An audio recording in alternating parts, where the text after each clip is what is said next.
Ciao, buongiorno. Sono molto contento di ritrovarti qui su L'Italiano per Tutti, Step by Step. Se invece è la prima volta che segui una delle mie lezioni, piacere di conoscerti. Io sono Roberto e questa è la mia lavagna nera. Spero che continuerai ancora a seguire i miei video, come hai fatto finora, o come hai iniziato a fare oggi. Insieme andremo molto lontano. Nelle prime 3 lezioni abbiamo parlato di alfabeto e di sillabe formate da lettere, consonanti e vocali che hanno un unico suono, si pronunciano quindi sempre nello stesso modo. Finora in pratica abbiamo solo scherzato. Adesso iniziamo a fare sul serio.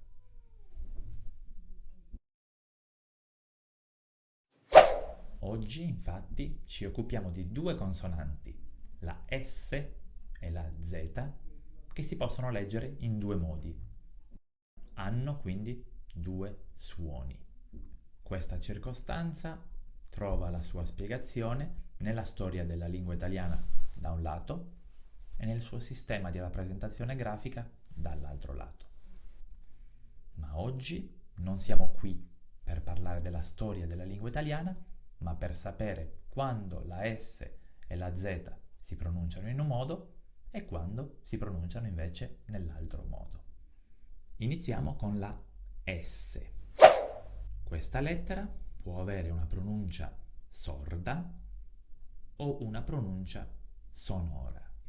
Per trascrivere i due suoni della lettera S userò un insieme di simboli che si chiama alfabeto fonetico internazionale.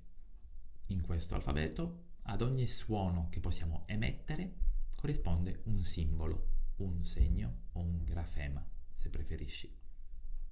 La S sorda si pronuncia S e si trascrive attraverso questo segno. La S sonora invece si pronuncia Z e si trascrive mediante questo segno. La domanda che tu ti starai sicuramente facendo è: in quali casi la S si pronuncia S, quindi sorda, e in quali casi si pronuncia Z, quindi sonora? La S ha una pronuncia sorda, quindi si pronuncia S, quando si trova all'inizio di una parola, ad esempio nelle parole sole o sport, quando si trova davanti a un'altra consonante, ad esempio nelle parole posta o rospo. Vedremo tra poco che davanti ad alcune consonanti la S non si pronuncia sorda, come ti ho appena detto, ma si pronuncia in maniera sonora. La lettera S si pronuncia S, quindi in maniera sorda, quando si trova dietro un'altra consonante, come per esempio nelle parole psicologo e borsa. Si pronuncia ancora S quando si trova alla fine di una parola, per esempio nella parola autobus. Quando è doppia, quindi quando è seguita da un'altra S o preceduta da un'altra S, come preferisci, si pronuncia ovviamente S, quindi sorda. Ad esempio nelle parole rossa, cassa. Questa è un'applicazione logica della regola numero 2 e della regola numero 3. Una S che precede una consonante e una S che segue una consonante si pronuncia S.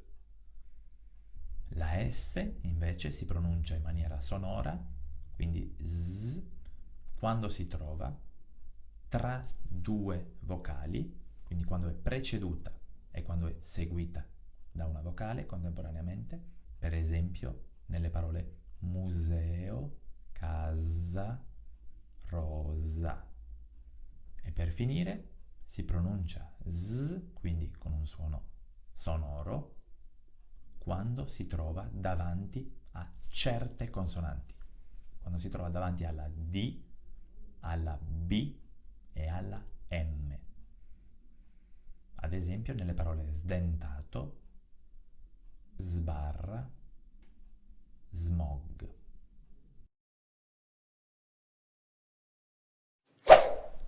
E passiamo adesso all'altra lettera che è oggetto di questa lezione, la Z. Anche la Z si può pronunciare in maniera sorda e in maniera sonora. Quando è sorda si pronuncia Z, Z, e si trascrive con questo segno dell'alfabeto fonetico internazionale. Quando invece è sonora, Z, e si trascrive con quest'altro segno dell'alfabeto fonetico internazionale. Iniziamo questa volta con la Z sonora. La Z si pronuncia Z quando si trova all'inizio di una parola. Ad esempio, nelle parole zona o zucchero. Si pronuncia invece in maniera sorda, quindi Z, quando si trova all'interno di una parola. Ad esempio, nella parola negozio o pizza. Ma non preoccuparti troppo per la lettera Z.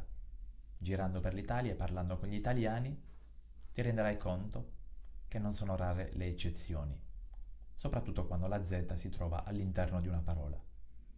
Nella parola mezzogiorno si pronuncia in maniera sonora, quindi mezzogiorno. La stessa cosa succede nella parola pranzo e nella parola zanzara, così come in tante altre. Per terminare, facciamo insieme un piccolo esercizio di pronuncia. Come si leggono, come si pronunciano queste parole? La prima si pronuncia ospite, quindi la S si pronuncia in maniera sorda, davanti ad una consonante. La seconda, invece, si pronuncia Asia, Asia. La S è sonora, quindi S, quando si trova tra due vocali, la A e la I, in questo caso. Come si pronuncia questa parola? Si pronuncia sbiancare. Z. La S è sonora perché si trova davanti ad una consonante del tipo B, D o M. In questo caso davanti alla B. Quindi sbiancare. E come si pronuncia l'ultima parola? Si pronuncia sposato. Quindi la prima S che si trova davanti ad una consonante si pronuncia in maniera sorda. La seconda S invece, tra due vocali, si pronuncia Z. Quindi sposato. Molto bene. Questa parola invece si pronuncia ozio. Il suono della Z che si trova all'interno della parola è sordo. Z. Quest'altra parola invece si pronuncia zaino, con il suono della Z che è sonoro all'inizio di una parola. Complimenti! Aspettando la prossima lezione, che troverai tra una settimana come al solito, sull'italiano per tutti step by step, ti lascio alcuni esercizi da fare.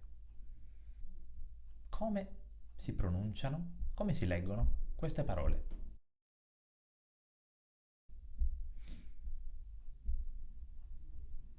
Scrivi tra i commenti il suono della S e il suono della Z, sordo o sonoro. E anche per oggi è tutto. Ci vediamo, come ti ho detto, tra 7 giorni per parlare ancora di fonetica. Parleremo di due consonanti, la C e la G, che creano non pochi problemi a tutti coloro che imparano la lingua italiana.